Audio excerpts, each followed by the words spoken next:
చాలా చక్కగా విభిన్న వ్యక్తులు ఈరోజు అంబేద్కర్ జయంతి వేడుకల సందర్భంగా డాక్టర్ బిఆర్ అంబేద్కర్ గురించి చాలా విషయాలు చక్కగా వివరించడం జరిగింది.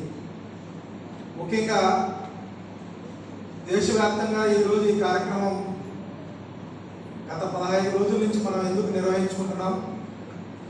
భారతీయ జనతా పార్టీ కార్యకర్తలుగా కానీ మేధావులుగా కానీ కాంగ్రెస్ పార్టీ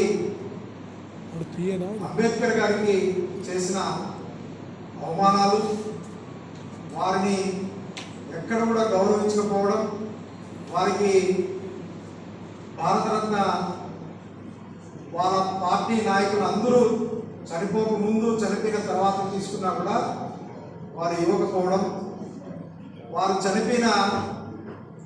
పుట్టిన పెరిగిన చదువుకున్న స్థలాల్లో అభివృద్ధి చేయడంలో నిర్లక్ష్యం వహించడం,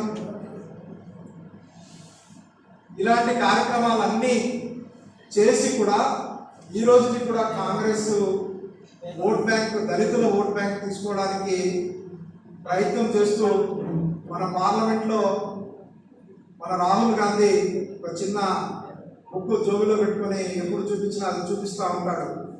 ఈ మధ్య మన కేంద్ర మంత్రి గారు అడిగారు, అయ్యా నీ జోబిలో ఉన్న పుస్తకంలో ఎన్ని పేజీల రాజ్యాంగం, అది ఎన్ని పేజీలు ఉన్నాయో చెప్పమంటే చెప్పలేకపోయాడు. రోజు పార్లమెంట్ జరిగిన అన్ని సెషన్స్లో మాత్రం అది చూపించేవాడు. అంటే ఇప్పటికి కూడా ఇంకా ప్రజలను మభ్యపెట్టడానికి ప్రయత్నం చేస్తూనే ఉన్నారు. కాబట్టి అటువంటిది జరగకూడదు, ప్రజలకు ఉన్న వాస్తవాలు తెలియాలనే ఉద్దేశంతో ఇవన్నీ మనం ప్రజల్లోకి తీసుకుపోవాలనే ఉద్దేశంతో పెట్టడం జరిగింది. మరి రాజ్యాంగం రాసి 75 సంవత్సరాలు పూర్తయింది. మనం సంవిధాన దివస్గా రాజ్యాంగ సంవిధాన దివస్ పేరుతో మన కార్యక్రమం కూడా మనం నిర్వహిస్తున్నాం. కాబట్టి ప్రపంచంలోనే అతిపెద్ద ప్రజాస్వామ్య వ్యవస్థ భారతదేశం.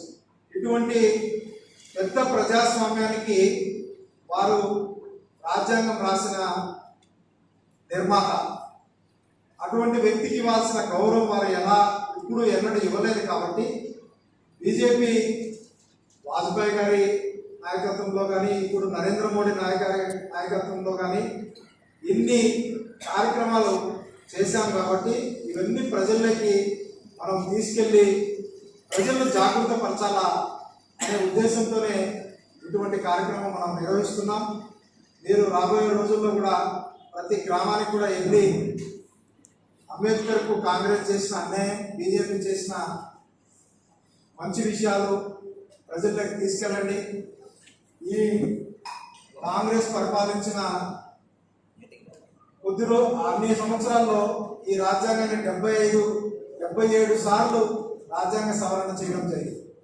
మరి వాజ్పేయి గారి పరిపాలన తర్వాత నరేంద్ర మోడీ గారి పరిపాలనలో మనం 16 సార్లు రాజ్యాంగ సవరణలు తీసుకురావడం జరిగింది. అవి కూడా ఆనాడు మనం వ్యతిరేకించినటువంటి అంబేద్కర్ గారు కూడా వ్యతిరేకించినటువంటి జమ్మూ కాశ్మీర్లో 370 ఆర్టికల్ కానీ, ఇలా మిగతా విషయాలపైన, దేశ భద్రత విషయంలో కానీ, మన జాతీయ విద్యా విధానం, నేషనల్ ఎడ్యుకేషన్ పాలసీ విషయంలో కానీ ఇలాంటి విషయాల్లోనే మనం తీసుకొచ్చాం తప్ప వారి రాసిన దానికి ఏ రోజు మనం కొత్త సవరణ చేయలేదు.